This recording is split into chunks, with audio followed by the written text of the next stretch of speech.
किसान भाइयों नमस्कार।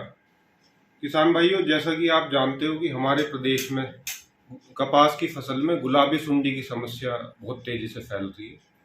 पिछले वर्ष हमारे प्रदेश के 14 जिलों में गुलाबी सुंडी का प्रकोप पाया गया है। तो गुलाबी सुंडी के प्रबंधन को लेकर किन बातों का ध्यान रखना है, इसके बारे में मैं किसान भाइयों के साथ चर्चा करना चाहता हूँ। सबसे पहला काम हमें ये करना है, 15 मई से पहले पहले कपास की बिजाई पूरी करने की कोशिश की, क्योंकि किसान भाइयों आपने देखा होगा कि गुलाबी सुंडी का जो प्रकोप है वो पहली चुगाई में कम और दूसरी में ज़्यादा आता है। इसका मतलब ये है कि जितना आप कपास की फसल को लंबा बढ़ाएंगे उसमें गुलाबी सुंडी का प्रकोप उतना ज़्यादा है।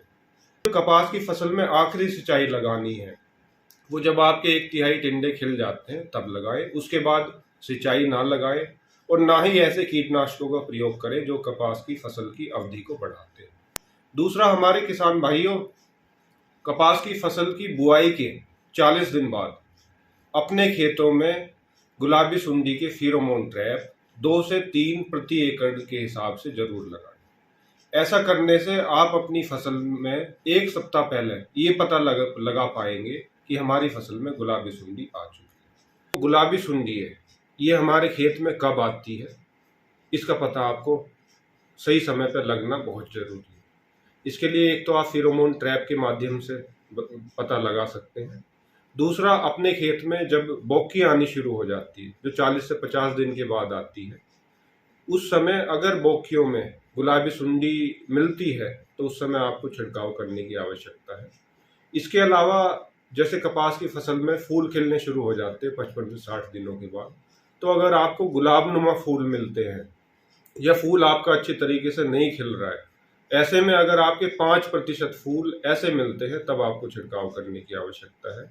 या अगर आपकी फसल टिंडे वाली अवस्था में है तब आपको कम से कम अपने खेत से 20 टिंडे तोड़ के प्रति एकड़ के हिसाब से उनको फाड़ के देखना है कि कितने टिंडों में गुलाबी सुंडी की जीवित सुंडियां मिलती हैं।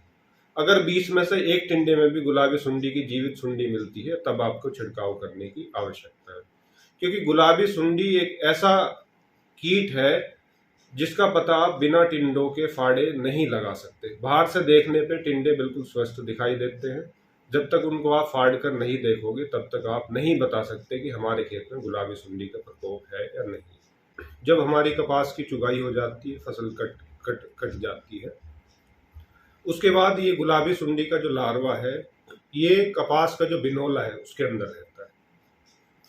कई बार आपने देखा होगा कि कपास की चुगाई के बाद हमारी जो बनछटियां हैं, जो कपास है के पेड़ हैं, जो पौधे हैं, उन पे कुछ अधखिले टिंडे रह जाते हैं।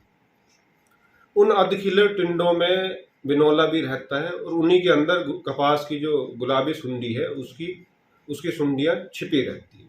तो ज्यादातर हमारे किसान भाई क्या करते हैं कि कपास की बनछटियों को काट के खेत के किनारे लगा देते हैं। बहुत से किसान हमने ऐसे देखे हैं कि जो बनछटियों को पेड़ के नीचे रखते हैं छाया में। तो मेरा किसान भाइयों से यही अनुरोध है कि अगर आपने पेड़ की छाया में कपास की बनछटियां रखी हैं या खेत के आसपास रखी हैं तो इस समय कपास की बनछटियों से पत्ते और टिंडे झाड़ के उनको नष्ट कर दें। दूसरा जो इसका माध्यम है वो जो हमारी कपास की जिनिंग मिल है, जो फैक्ट्रीज है जहाँ बिनोला रहता है या रुई या बिनोला रहता है, वहाँ से इसके फैलने के चांसेस रहते हैं। तो हमारे किसान भाई जो जिनिंग आसपास जिनिंग मिल है या जिनके खेत जिनिंग मिल के आसपास है, उन्हें ज़्यादा सतर्क रहने की आवश्यकता है, क्योंकि हमने ये देखा कि ऐसे खेतों में गुलाबी सुंडी का प्रकोप पहले आता है। तो ये 2-3 मैंने माध्यम बताए हैं जिनके माध्यम से गुलाबी सुंडी हमारी फसल में आती है।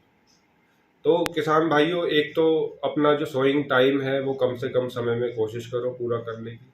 दूसरा, जो आपका हाइब्रिड का सिलेक्शन है, जो चयन है, वो ऐसे हाइब्रिड का चयन करो जो कम से कम अवधि में तैयार होता हो। तीसरा, आप फेरोमोन ट्रैप 40 दिन के बाद अपनी फसल में जरूर लगाएं। ऐसा लगाने से गुलाबी सुंडी का पता आपको लग जाएगा। धन्यवाद।